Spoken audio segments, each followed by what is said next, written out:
In that courtroom, I witnessed something that made my stomach turn. A young girl stood on the witness stand, sobbing uncontrollably as she described the assault she had endured, and sitting there at the defendant's table, her homeroom teacher. He had his hand tucked beneath the table, wearing a twisted, satisfied look on his face. In that moment, I froze. Years of experience told me she was telling the truth. Every word of it. I had believed he was innocent, and yet he'd been defending a monster. I stood up immediately, asked the judge for a recess, and I rushed into the bathroom with my chest burning.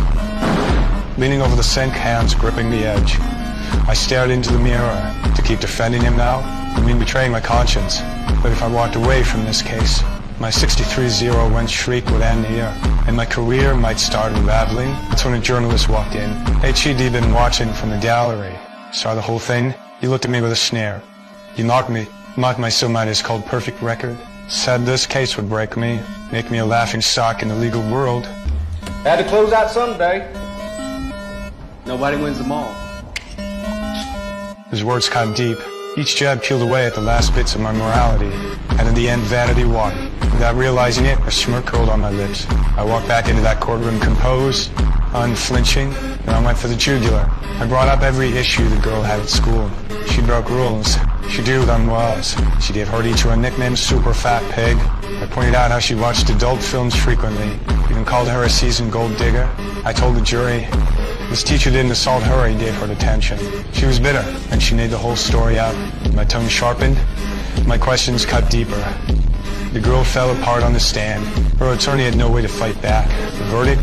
No surprise. The jury ruled unanimously. She was lying. The teacher was acquitted on the spot. I won. Again, that night, I went out drinking with my wife and some friends. We popped champagne, celebrated. My winning streak was alive and well. Then I got a call from one of New York's top law firms. They wanted me for a case, not as a trial lawyer, just to help them select a jury. I laughed, thought it was a joke, until they showed me the check. A check with so many zeros it blurred in my vision.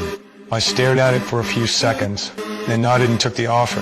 When I landed in New York, I got to work right away. Jury selection was second nature to me. It came easy. I could read people in seconds. One glance, and I knew who would vote our way. And sure enough, under my guidance, the jury came back unanimous not guilty. Case closed, on the spot. My first win in New York. And it felt almost laughably easy. The firm's boss, Milton, was impressed. He was sharp, calculating. After a brief chat, he invited me to the rooftop. It was an odd place.